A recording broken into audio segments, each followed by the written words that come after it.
कहानी 1962 में शुरू होती है, जहां हमें प्रशांत महासागर के बीच में एंटोनिया ग्राजा नाम का एक विशाल जहाज दिखाया जाता है। कुल 600 यात्री न्यूयॉर्क जाने के लिए सवार हैं। जहाज पर एक पार्टी चल रही है। एक खूबसूरत गायिका अपनी कला दिखा रही है और हर कोई उसके संगीत और नाच का आनंद ले रहा है। जहाज पर मौजूद हर कोई बेहद खुश है, लेकिन उन्हें अंदाजा नहीं है कि कुछ ही मिनटों में कुछ भयानक होने वाला है। तभी हम एक आदमी को इंजन रूम में एक लीवर उठाते हुए देखते हैं। जैसे ही लीवर ऊपर उठता है, एक तेज धार वाला तार कस जाता है और हर किसी के शरीर को चीरते हुए निकल जाता है। एक पल में शरीर अलग होने लगते हैं। ये हर तरफ खून के साथ एक भयानक दृश्य बन जाता है। केटी नाम की एक छोटी लड़की बच जाती है, क्योंकि उसका कद छोटा है। वो तार उसके सिर के ठीक ऊपर से गुजर जाता है। फिर हम 40 साल आगे बढ़ते हैं, जहाँ एक ग्रुप अपनी नाव के साथ एक बड़े जहाज को खींच रहा है। अचानक पुराना जहाज डूबने लगता है। ये देखकर ग्रुप लीडर अपनी टीम की मर्फी नाम की एक लड़की को उस तार को खोलने के लिए भेजता है,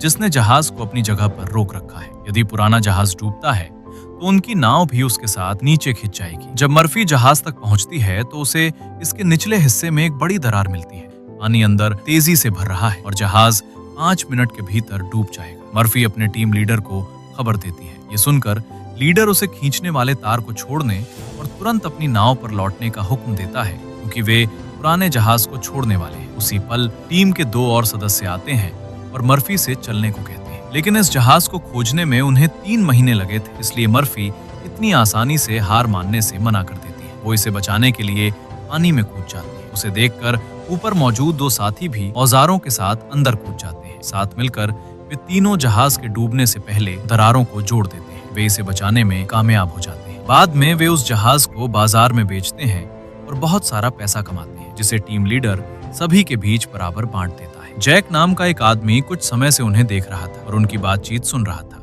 वो जान जाता है कि वे समुद्र में खोए हुए जहाजों को ढूंढकर और उन्हें बेचकर पैसा कमाते हैं। जैक उनके पास जाता है और टीम लीडर को एक खजाने की तरह छिपे हुए जहाज के बारे में बताता है। जैक असल में उसी जहाज का जिक्र कर रहा है जो 40 साल पहले गायब हो गया था, वही जहां एक अनजान आदमी ने लीवर उठाया और सबको खत्म कर दिया था। टीम लीडर ने भी एंटोनिया ग्राजा नाम के एक जहाज के बारे में सुना है जो 4 दशक पहले गायब हो गया था। वो कहता है कि बहुत से लोगों ने इसे खोजा है, लेकिन किसी को ये कभी नहीं मिला। जैक उससे कहता है, मुझे पता है कि वो जहाज कहाँ है। अगर हम इसे वापस लाते हैं और बेचते हैं तो हम रातों रात अमीर बन जाएंगे। पैसे के बारे में सुनकर ग्रुप का हर कोई इस काम के लिए तैयार हो जाता है और अगले दिन वे एंटोनिया ग्राजा को खोजने के लिए अपनी नाव लेकर निकल पड़ते हैं। कई दिनों के सफर के बाद वे समुद्र में एक सुनसान जगह पर पहुंचते हैं। टीम के सदस्यों में से एक को पास के एक जहाज से सिग्नल मिलता है। उन्हें एहसास होता है कि खोया हुआ जहाज मिल गया है। साथ ही जांच करने के लिए जाते हैं। अंदर जाने के बाद वे एक अजीब आवाज सुनते हैं जो उन्हें चौंका देती है। उन्हें नेता समूह से कहता है कि आगे बढ़ते रहो। उस आवाज का पीछा करते हुए वे एक बड़ी घड़ी तक पहुंचते हैं। वे ध्यान देते हैं कि घड़ी की सुइयां अभी भी चल रही हैं। कुछ ही पल बाद सुइयां अचानक रुक जाती हैं। ये बहुत अजीब लगता है उन्हें। वे आगे तलाश जारी रखते हैं। जहाज के अंदर सब कुछ बर्बाद है, टूटी हुई संरचनाओं और जंग लगे लोहे के साथ हर जगह। जैसे ही वे आगे बढ़ते हैं, उनमें से एक उनका साथी लगभग गिर जाता है, गिरती हुई फर्श से नीचे। लेकिन मर्फी उसे समय पर पकड़ लेती है। उसे ऊपर खींचते हुए वे नीचे एक लड़की को देखते हैं। वो वही लड़की है जो उस हादसे में बच गई थी 1962 में, जब बाकी सभी मारे गए थे। हैरानी की बात है, 40 साल बाद भी वो बिल्कुल उसी उम्र की दिखाई देती है। ये स्पष्ट कर देता है कि वो उसकी आत्मा है। जब मर्फी उसे फिर से देखती है, वो अचानक गायब हो जाती है। वे अपने साथी को सुरक्षित ऊपर खींच लेते हैं। मर्फी पक्का नहीं है कि लड़की असली थी या सिर्फ एक भ्रम, लेकिन ये सब देखने के बाद मर्फी बहुत ज्यादा डर जाती है। जहाज बहुत बड़ा है, इसलिए वे आगे खोज जारी रखते हैं और आखिरकार मुख्य केबिन तक पहुंचते हैं। तलाश करते हुए उन्हें डिजिटल कलाई घड़ी मिलती है। ये उन्हें उलझन में डाल देता है, क्योंकि ऐसी घड़ियां 40 साल पहले मौजूद नहीं थी। इससे उन्हें एहसास होता है कि कोई और उनसे पहले इस जहाज पर रहा होगा। वे अपने टगबोट पर वापस लौटते हैं और टीम लीडर फैसला करता है कि अगले दिन वे जहाज को टगबोट से बांधेंगे और उसे खींच कर ले जाएंगे। अगली सुबह वे एक बड़ा छेद देखते हैं जहाज में, जो उसे धीरे धीरे डूबा रहा है। नेता कहता है कि इस हालत में जहाज को हिलाना नामुमकिन है, क्योंकि बहुत सारा पानी अंदर भर चुका है। इस अतिरिक्त पानी ने जहाज का वजन बहुत बढ़ा दिया है। ऐसी हालत में उसे खींचने की कोशिश करना बेवकूफी होगी। वे फैसला करते हैं कि पहले छेद को वेल्ड करके बंद किया जाए, फिर सारा पानी बाहर निकाला जाए और आखिर में जहाज को खींचा जाए। सब लोग इस योजना से सहमत होते हैं और वे काम शुरू करते हैं। कुछ टीम सदस्य छेद की मरम्मत करते हैं, जबकि बाकी अंदर खजाने की तलाश जारी रखते हैं। अपनी तलाश के दौरान मर्फी एक स्विमिंग पूल तक पहुंचती है। वो हैरान रह जाती है देखकर कि पूल गोलियों के निशानों से भरा हुआ है। जैसे ही वो पूल से बाहर निकलने की कोशिश करती है, वही लड़की उसके सामने फिर से दिखाई देती है। डर के मारे मर्फी पीछे गिर जाती है पूल में। उसका सिर पूल के फर्श से जोर से टकराता है और खून बहना शुरू हो जाता है। पूल तुरंत उस खून को सोख लेता है। जब मर्फी फिर ऊपर देखती है, लड़की गायब होती है और जैक वहां खड़ा होता है। जैक मर्फी को पूल से बाहर निकालता है। बाहर आने के बाद मर्फी जैक से कहती है, मैंने अभी यहाँ एक लड़की देखी, लेकिन वो अचानक गायब हो गई। जैक जवाब देता है, ये तुम्हारा वहम होगा, यहाँ ऐसा कुछ नहीं है। दोनों आगे चलते रहते हैं और उनके जाने के बाद पूल पूरी तरह खून से भर जाता है। इसी बीच टीम लीडर पुराने जहाज के कप्तान के कमरे को ढूंढ लेता है। जब वो अंदर जाता है,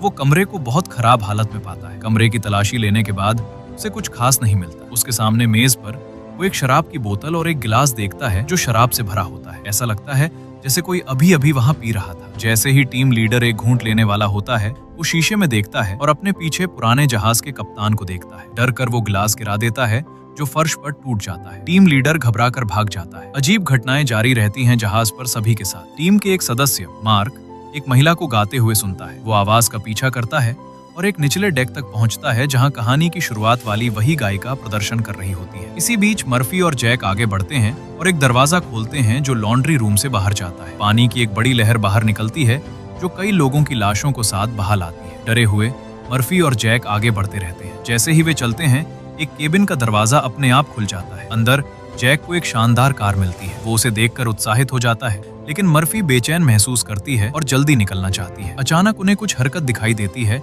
एक दूसरे कमरे में। जब वे जांच करते हैं और सामान हटाते हैं, तो वे हैरान रह जाते हैं एक डिब्बा देखकर जो सोने से भरा होता है। मर्फी तुरंत बाकी समूह को बुलाती है। जब सब पहुंचते हैं, तो वे ऐसे ही 9 डिब्बे पाते हैं, जिनमें हर एक में 28 सोने की ईंटें होती हैं। इस खजाने को देखकर पूरी टीम बहुत खुश हो जाती है, ये सोचकर कि वे एक ही रात में अमीर बन गए हैं। इतनी बड़ी दौलत मिलने के बाद वे फैसला करते हैं कि जहाज को छोड़ देंगे और केवल सोना साथ ले जाएंगे। वे सोना अपने टगबोट पर लादते हैं और निकलने की तैयारी करते हैं। टगबोट का कप्तान इंजन साफ करना शुरू करता है ताकि उसे चलाया जा सके, लेकिन टगबोट का सिलेंडर वाल्व अपने आप चालू हो जाता है। गैस हवा में फैलने लगती है। इसी बीच मर्फी फिर से उसी लड़की को देखती है जो उसकी ओर तेजी से दौड़ रही होती है, जैसे उसे चेतावनी देने की कोशिश कर रही हो, लेकिन तभी कोई उसे पकड़ लेता है और नीचे खींच लेता है। उसी समय टगबोट का कप्तान इंजन चालू करता है। सिलेंडर से निकल रही गैस में आग लग जाती है, जिससे एक बड़ा धमाका होता है जो पूरे टगबोट को नष्ट कर देता है। कप्तान तुरंत मारा जाता है। अब समूह फंस जाता है समुद्र के बीच एक सुनसान छोड़े गए जहाज पर। वे सभी बहुत परेशान हैं, क्योंकि उनका इकलौता बच निकलने का साधन पूरी तरह नष्ट हो चुका है। उनका एक साथी मार्क अपनी गर्लफ्रेंड की तस्वीर देखते हुए बहुत भावुक हो जाता है। उनकी शादी 2 हफ्तों में होने वाली थी और अब उसे लगता है कि वो कभी जिंदा यहाँ से नहीं निकल पाएगा। गुस्से में मार्क जहाज में रखी पुरानी शराब पीना शुरू कर देता है। इसी बीच मर्फी परेशान है, क्योंकि वो बार बार उसी लड़की को देख रही है। सच जानने के लिए मर्फी जहाज के यात्रियों के रिकॉर्ड चेक करती है। उसे पता चलता है कि जिस लड़की को वो देख रही है उसका नाम केटी है। तलाश करते हुए मर्फी केटी के कमरे तक पहुंचती है। जब वो अलमारी खोलती है तो उसे केटी की लाश मिलती है, जो उसे डरा देती है। मर्फी हिम्मत जुटाती है और लाश के गले से लॉकेट निकालती है। उस लॉकेट के अंदर उसे केटी की एक तस्वीर मिलती है, जिसमें उसके माता पिता उसके पीछे खड़े होते हैं। ये देखकर मर्फी हैरान रह जाती है। केटी की आवाज अचानक कहती है, लॉकेट बंद मत करो, मैं इतने सालों बाद अपने माँ बाप को देख रही हूँ। मर्फी यकीन नहीं कर पाती कि वो किसी ऐसे से बात कर रही है जो पहले ही मर चुका है। लेकिन जब वो लॉकेट केटी को देने की कोशिश करती है, वो उसके हाथ के आर पार निकल जाता है। तभी मर्फी को आखिरकार समझ आता है कि केटी जिंदा नहीं है, बल्कि एक आत्मा है। केटी मर्फी से कहती है कि कई आत्माएं इस जहाज पर फंसी हुई हैं। वो समझाती है कि उनमें से कोई भी आजाद नहीं होगा जब तक वो आदमी जो उन्हें नियंत्रित करता है मारा नहीं जाता। मर्फी केटी से पूछता है, वो आदमी कौन है जो तुम सबको कैद करके रखे हुए? जैसे ही केटी उसकी पहचान बताने वाली होती है, अजीब कीड़े अचानक डेक पर रेंगने लगते हैं। केटी डर जाती है और मर्फी को चेतावनी देती है कि तुरंत जहाज छोड़ दो, नहीं तो वे सब मर जाएंगे। वो फिर गायब हो जाती है। इसी बीच मार्क पूरी बोतल खत्म करने के बाद चक्कर महसूस करने लगता है। अचानक उसके आसपास सभी मेज और कुर्सियां हिलने लगती हैं। एक ही पल में सब कुछ ठीक हो जाता है और जो लोग 40 साल पहले जहाज पर मरे थे फिर से जिंदा दिखाई देने लगते हैं। मार्क बीच में खड़ा होता है, लोगों से घिरा हुआ जो उसके लिए ताली बजा रहे होते हैं। शुरुआत में मार्क असहज महसूस करता है, लेकिन फिर सोचता है कि ये शराब का असर है। पहले वाली महिला सिंगर उसके पास आती है और उसे बहकाने लगती है। वो उसे पूरी तरह अपने वश में कर लेती है और मार्क बिना झिझक उसके पीछे चल पड़ता है। वो ये नहीं समझ पाता कि सिंगर उसे जाल में फंसा रही है। वो फर्श के किनारे के पास रुकती है और उसे बुलाती है। जैसे ही मार्क उसकी ओर बढ़ता है, वो अचानक टूटे हुए फर्श से नीचे गिर जाता है और मर जाता है। फिर हम टीम लीडर को देखते हैं, जो पुराने कप्तान के कमरे में बैठा होता है। वो देखता है कि एक वाइन की बोतल अपने आप हिलने लगती है। कुछ ही पलों बाद जहाज के कप्तान की आत्मा उसके सामने आ जाती है। लीडर डर जाता है। आत्मा गिलास में वाइन डालती है और उसे देती है। वो लीडर को एक जहाज की तस्वीर भी देता है, जिसका नाम लॉरेलाई है। कप्तान समझाता है कि कई साल पहले एक आदमी जहाज पर आया और उन्हें लॉरेलाई के बारे में बताया। उसने दावा किया कि एक बहुत बड़ा खजाना उस जहाज के अंदर छिपा हुआ है। जब उन्होंने लॉरेलाई जहाज को बचाया तो उन्हें सच में खजाना मिल गया जो अंदर छिपा हुआ था। कप्तान टीम लीडर को एक और तस्वीर दिखाता है और कहता है, ये वही आदमी है जिसने हमें लॉरेलाई के बारे में बताया था। टीम लीडर चौंक जाता है जब वो उस आदमी की तस्वीर देखता है। वो जैक होता है, लेकिन तस्वीर 40 साल पुरानी है। 4 दशक बाद भी जैक बिल्कुल वैसा ही दिखता है जैसा अब दिखता है। टीम लीडर समझ जाता है कि जैक इंसान नहीं है बल्कि एक आत्मा है। ये समझकर वो अपनी टीम को जहाज से बाहर निकालने के लिए बेचैन हो जाता है। वो तुरंत अपने साथियों को ढूंढने लगता है, लेकिन तभी वो उसी साथी से टकराता है जो टग बोट पर गैस लीक से हुए धमाके में मर गया था। वो उस आदमी की आत्मा होती है जो मारा गया, और वो लीडर पे हमला करने के लिए उसकी ओर बढ़ता है। टीम लीडर खुद को बचाने के लिए भागता है। उसी समय मर्फी वहां आता है और आत्मा गायब हो जाती है। लेकिन टीम लीडर मर्फी के चेहरे को उसी भूत की तरह देखता है जिसे उसने अभी देखा था। ये मानकर कि मर्फी भी एक आत्मा है, वो घबरा जाता है और उस पर हमला करता है। मर्फी खुद का बचाव करता है और लीडर की टांग को घायल कर देता है, लेकिन इससे लीडर ज्यादा देर नहीं रुकता। वो फिर उठता है और मर्फी पर हमला करने पड़ता है। उससे पहले कि वो मर्फी को नुकसान पहुंचाए, जैक पीछे से आता है और लोहे की रॉड से लीडर के सिर पर वार करता है। उसे बेहोश कर देता है। जैक वही आदमी है जो उन्हें जहाज पर लाया था। पूरी टीम में सिर्फ लीडर ने पता लगाया था कि जैक इंसान नहीं बल्कि एक दानव जैसी आत्मा है। जैक भी समझ जाता है कि लीडर सच्चाई जान चुका है। लीडर को रास्ते से हटाने के लिए जैक बाकियों को बहकाता है और कहता है कि अगर लीडर जाग गया तो वो किसी को नुकसान पहुंचा सकता है। सब लोग जैक की बात मान लेते हैं। वे अपने बेहोश लीडर को पानी के टैंक में फेंक देते हैं। कोई और विकल्प न होने पर बाकी सदस्य योजना के अनुसार जहाज की मरम्मत जारी रखते हैं। वे उस छेद को वेल्ड करते हैं जिससे पानी अंदर आ रहा था और अंदर भरे पानी को निकालना शुरू करते हैं। मर्फी नोटिस करता है कि उसका एक साथी मार्क गायब है, इसलिए वो उसे ढूंढने जाता है। लड़की की आत्मा फिर से दिखाई देती है और बताती है कि जिस आदमी को वो ढूंढ रहा है वो मर चुका है। वो बताती है कि मार्क महिला सिंगर का पीछा करते हुए मारा गया। फिर लड़की धीरे से अपना हाथ मर्फी के कंधे पर रखती है और उसे 1962 की उसी रात में ले जाती है जब ये हादसा हुआ था। उस रात जहाज पर सभी लोगों को बेरहमी से मार दिया गया था। अपराधियों के एक समूह ने यात्रियों को मारा ताकि जहाज में रखा सारा सोना चुरा सके। उन्होंने कुछ लोगों को जहर दिया, कुछ को तार से आधा काट दिया और कई लोगों को गोली मार दी। यहाँ तक कि केटी को भी नहीं छोड़ा गया। उसे उसके कमरे में घसीटा गया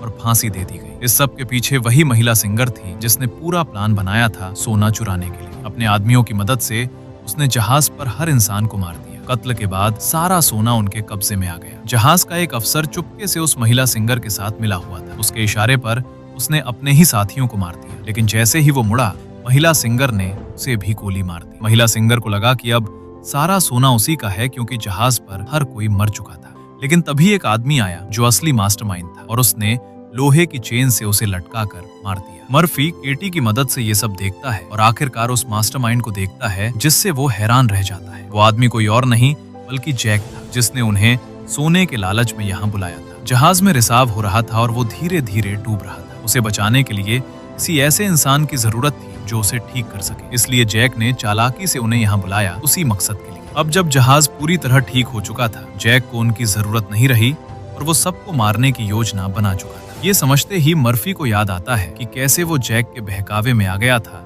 और उसने अपने लीडर को टैंक में बंद कर दिया था। मर्फी उसे बचाने के लिए दौड़ता है, लेकिन जब तक वो पहुंचता है, लीडर पानी से भरे टैंक में मर चुका होता है। मर्फी टैंक का शीशा तोड़ने की कोशिश करता है, लेकिन वो बहुत मजबूत होता है। पूरी कोशिश के बावजूद वो उसे बचा नहीं पाता। फिर मर्फी अपने एक और साथी डॉज को ढूंढने जाता है। वो उसे जैक के बारे में सच्चाई बताता है और उसे चेतावनी देता है कि जैक को देखते ही गोली मार देना। मैं बाकी लोगों को ढूंढने जा रहा हूँ, वो कहता है। जैसे ही मर्फी जाता है, जैक डॉज के सामने आ जाता है। डॉज बंदूक तान कर उसे रुकने को कहता है। जैक समझ जाता है कि मर्फी ने सब बता दिया है। जैक बातों में उलझाकर बंदूक छीनने की कोशिश करता है, लेकिन डॉज उसकी चाल समझ जाता है और तुरंत गोली मार देता है। डॉज सोचता है कि जैक मर चुका है और वहां से चला जाता है बिना ये जाने कि जैक अभी भी जिंदा है। उधर मर्फी पाता है कि जिस साथी को वो ढूंढ रहा था वो पानी में मर चुका है। अब डॉज को छोड़कर मर्फी के सभी साथी मर चुके होते हैं, तो वो फैसला करता है पूरे जहाज को उड़ा देगा। वो जहाज में जगह जगह बम लगाना शुरू करता है। जब डॉज आता है वो कहता है कि उसने जैक को मार दिया। मर्फी जवाब देता है कि जैक नहीं मरेगा क्योंकि वो इंसान नहीं है बल्कि दानव है।